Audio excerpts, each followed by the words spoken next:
Kalau melihat cuplikan ini, pasti aku langsung teringat mendiang Paul Walker. Jadi sedih deh aku, geng.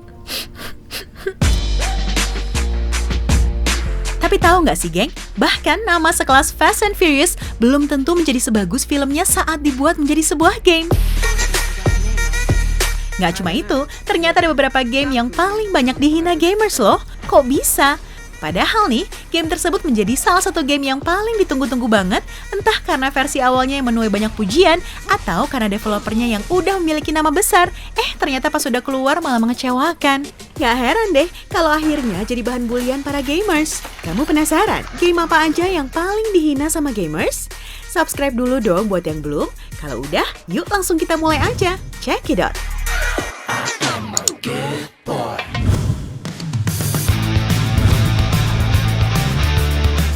Game pertama yang memiliki predikat paling dihina gamers adalah Fable 3. Untuk para penggemar game bergenre RPG, pasti nggak asing lagi dengan seri Fable kan?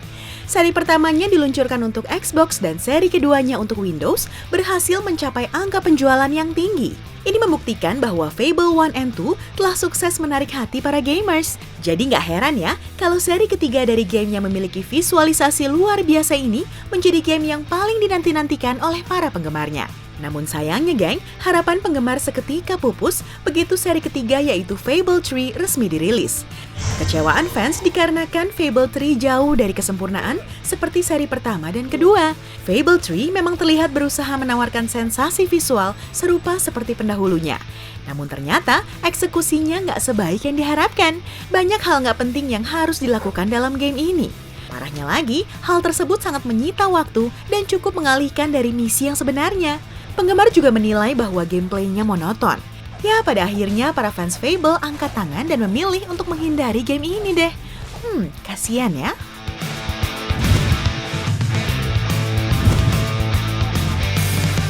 Game kedua yang juga menuai banyak hinaan dari para gamers adalah game super legendaris Diablo 3.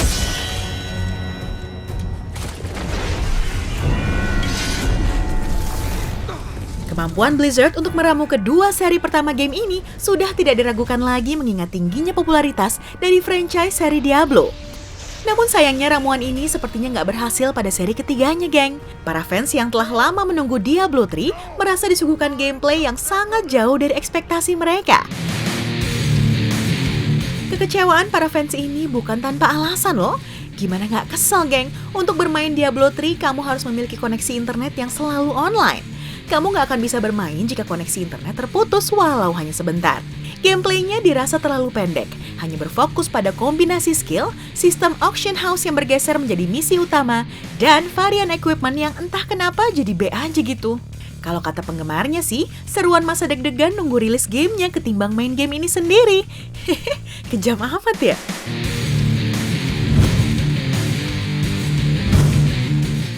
Lanjut ke posisi berikutnya.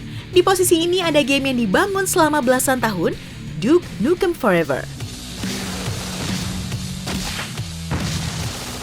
Proses pengembangan sebuah game selama belasan tahun ini lama loh, geng. Memakan waktu hampir 10 kali lipat lebih lama dari sebagian besar game pada umumnya. Nggak salah dong kalau para gamer jadi mengharapkan sesuatu yang wah dari game ini. Tapi sayangnya semua jauh dari ekspektasi. Setelah rilis, Duke Nukem Forever menjadi salah satu game terburuk yang pernah ada di sejarah industri game. Game ini mungkin menjual karakter Duke Nukem yang ikonik dengan baik, namun hampir semua elemen ekstra lainnya gagal total. Fans kecewa dengan grafik dan visualnya yang ketinggalan zaman. Gameplaynya monoton dan bahkan terselip konten-konten gak pantas yang malah menambah nilai minus untuk Duke Nukem Forever. Apa mungkin karena udah kelamaan gak dirilis ya, geng? Mungkin kalau Duke Nukem Forever ini dirilis 10 tahun lebih awal, ia akan jadi game terhebat pada masa itu. Ya, nasi udah jadi bubur, mau gimana lagi? Tambahin ayam aja biar enak.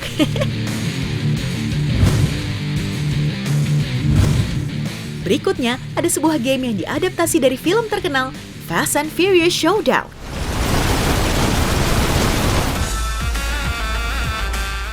Sebenarnya sih dari awal para gamer emang udah berusaha menerima fakta bahwa game hasil adaptasi dari sebuah film terkenal belum tentu menuai kesuksesan yang sama. Karena memang sangat sedikit, geng, jumlah game dari film yang berhasil di pasaran. Tapi karena kesuksesan besar film Fast and Furious, para gamer punya sedikit harapan untuk bisa merasakan sensasi berkendara liar seperti Dom dan kawan-kawan dalam film tersebut. Namun kenyataannya, fans sangat-sangat dikecewakan dengan hadirnya game satu ini. Gak ada tuh yang namanya gameplay luar biasa yang menegangkan seperti yang kita lihat di film. Yang ada malah gameplay yang repetitif alias monoton. Belum lagi efek mekaniknya yang membosankan. Dan yang kocaknya nih geng, apalagi kalau bukan voice act-nya. Aku nggak ngerti lagi deh, nggak ada mirip-miripnya sama para pemain Fast and Furious gitu. Ih.